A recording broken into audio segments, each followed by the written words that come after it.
Namaste. Welcome to the 24th video in the overall series and introduction to Sanatana Dharma. Today's topic is Shiva a destroyer? So, is it all that there is to him? So, that's what we will discuss today. The background that I have in this particular video is that of the Adiyogi statue, which is near Coimbatore, and the thumbnail that you see for the image is of a place called Kotilingeshwara. Uh, Maybe it's about half an hour or about an hour away from Bengaluru. Uh, there's a huge Shivalinga and Nandi, as you can see. There are the two images there. Then there are a lot of Shivalingas in that place, both pretty interesting places. Adiyogi, I think it's the world's largest bust, if I'm not mistaken, plus Kotilingeshwara near Bengaluru. Do visit when you have a chance, both of them. Let's get into the video. Often when people talk about Hinduism, they talk about Shiva, they say that he's the destroyer, Shiva the destroyer. Uh, it's a slightly misleading term. Why that is, we'll understand that today. So this video is about uh, why that is not all there is about Shiva, why there is more. So let us begin by looking at certain names that are also associated with Shiva. Let's first look at Shiva itself. These are just some of the names and obviously some of the meanings, not exhaustive by any means. Shiva can mean an auspicious one, Satyam Shivam Sundaram. So that Shiva basically can mean something about something being auspicious, and it also means he who resides or sleeps in all living beings. That is also another meaning of the word Shiva. Rudra is a slightly different way. Uh, there are mutually contradictory meanings, so to say. Rodayati iti rudraha, he who makes us cry, that is one meaning. And Rut dravayati iti rudraha. Rut basically means to sorrow or sin. So we have sorrow because of sin. So he who liquefies or removes sin or sorrow is also Rudra. That way, Rudra has two mutually contradictory meanings. One, Rodayati, who makes us cry, and Rut dravayati, he who liquefies or removes sin or sorrow. Shankara, Sham Karoti iti Shankaraha. He who does auspicious or good things is Shankara. Hara, he who removes sin, ignorance, whatever is undesirable. Hara. Mahadeva. Some people might pronounce it Mahadeva. It's actually Mahadeva, the great Lord, the greatest of the Lords, you can say. Ishvara or Isha.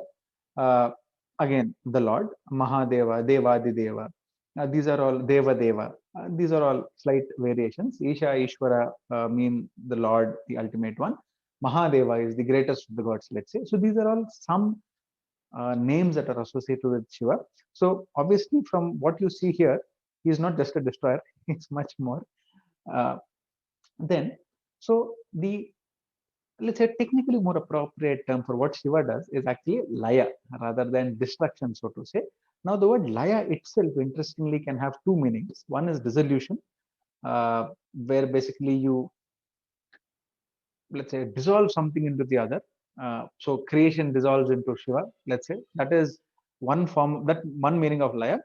And those who have some basic idea about, say, Indian music or dance would also recognize that the word laya means a rhythm, tala, laya, tala, right? So that way, Shiva is also the one who maintains the cosmic rhythm, so to say, layakara. So he who maintains the cosmic rhythm. Now, this laya or pralaya, pra is something called an upasarga in Sanskrit grammar, which kind of enhances or changes the meaning of the word next to it. So, laya, pralaya are of two kinds. There is something called the swalpa kalika laya, which basically means temporary or short. Swalpa kalika, self-explanatory. Then there is something called atyantika, which basically means at the end, with the end, or rather at the end. Sorry. Now, laya, in fact, sleep that way is laya because the body kind of goes to sleep. The soul, the atma, never goes to sleep. But the manas, the indriyas, take refuge in the atma internally, in the soul, and take rest. This is one explanation of why we sleep. Now, this laya is obviously extremely important. It is the rest that is needed, right? So this is part of the Swalpakalika laya. So I'm sure nobody will disagree with the fact that we need rest, right? So there's nothing negative about it. That is Swalpakalika Laya. And there is something called the Atyantika Laya. So at the end of a cycle of creation, the beings are obviously tired of this like seemingly endless cycle of birth, life, and birth, living, and death. So there is a certain period of time for which that the jivas, living beings, take rest or refuge in the ultimate being, Ishvara. So that is something called the Atyantikalaya or Pralaya, where so you have this the flood, uh, these kind of concepts, right? End of times kind of concepts. The interesting thing again in Hinduism, the flood is not like a one-time thing. It keeps happening. It's a cycle. So there's creation, there is sustenance, there is destruction or dissolution. Then the entire cycle starts again. So this pralaya or the ultimate destruction keeps happening again and again. So is it ultimate? Yeah, maybe not. But basically, Layakaraka Shiva does, you can say, two things: Swalpakalika Laya and Atyantika Laya. Okay. Now, let us look at some other forms of Shiva. Vishnu, Devi have various avatars, right? Shiva also has various avatars. Some of them, there is a form called Dakshinamurti. He is associated with the jnana, wisdom, learning. This is, let's say, he in the Dakshinamurti pose. In fact, he does not even talk. There are some students, enlightened beings themselves, who sit around him. He just looks at them and smiles, and they like this cosmic knowledge, this transcendental knowledge is transmitted to them just through his smile. There is no speech. There's Dakshinamurti.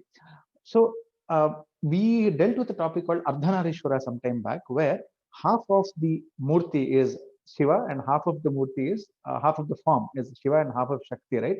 The a combination of the male and female aspects of divinity.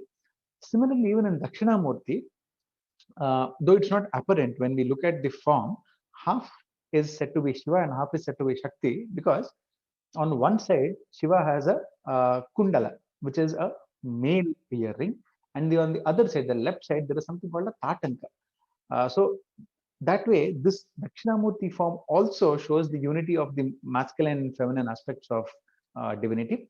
Nataraja, obviously, no explanation, an extremely popular form of Shiva.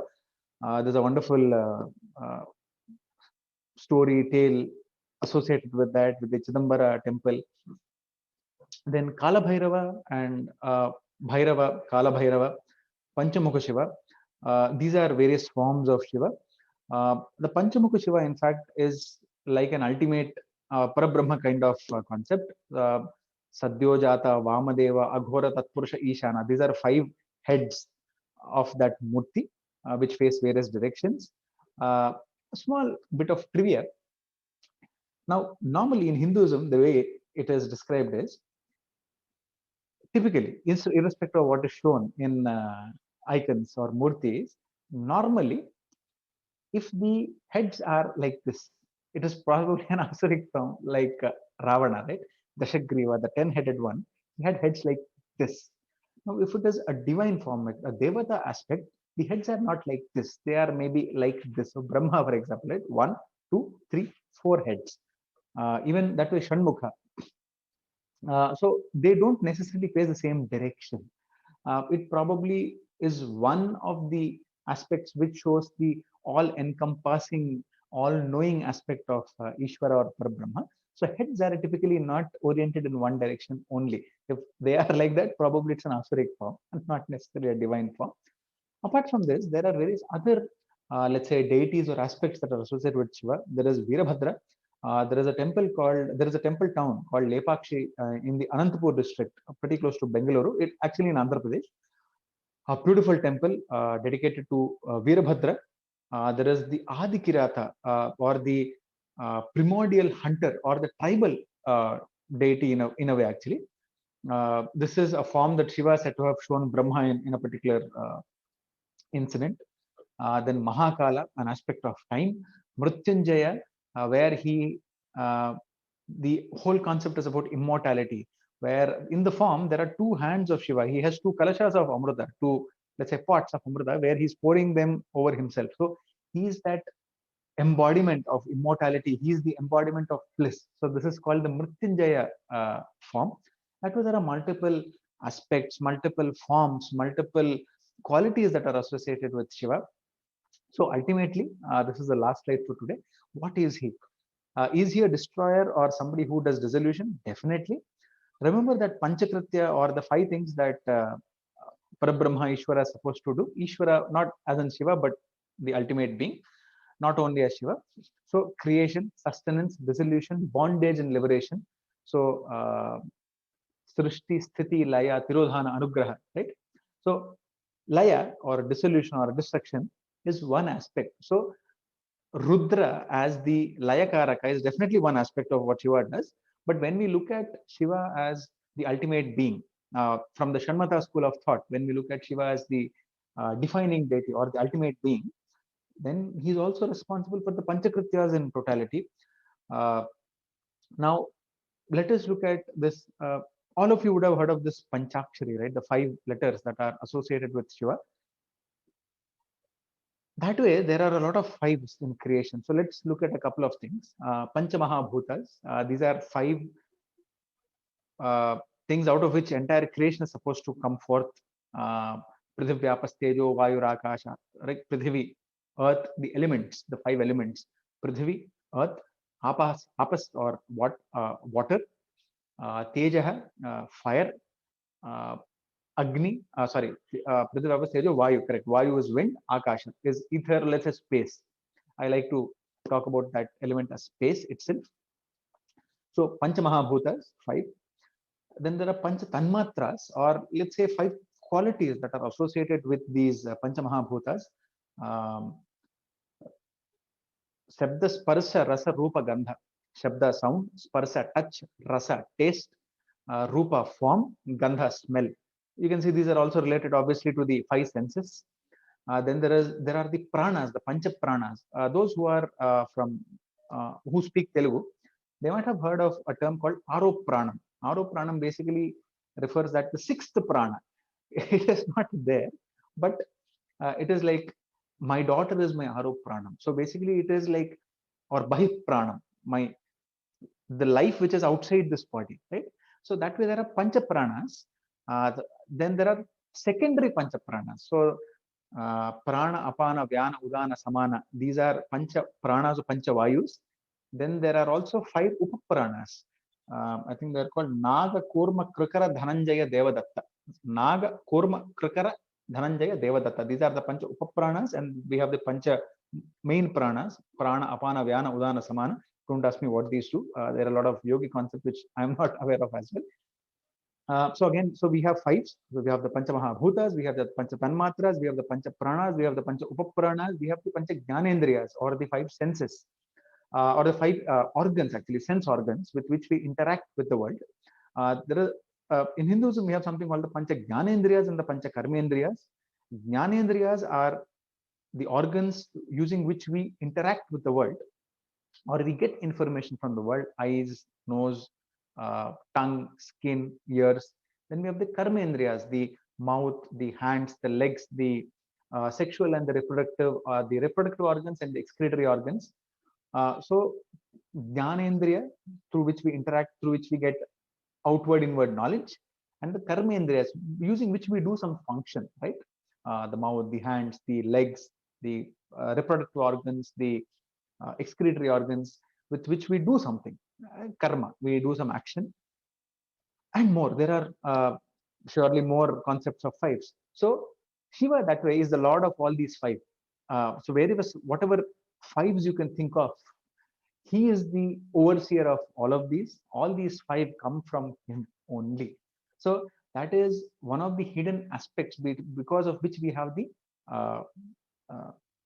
the Panchakshari Mahamantra, right? That is associated with Shiva.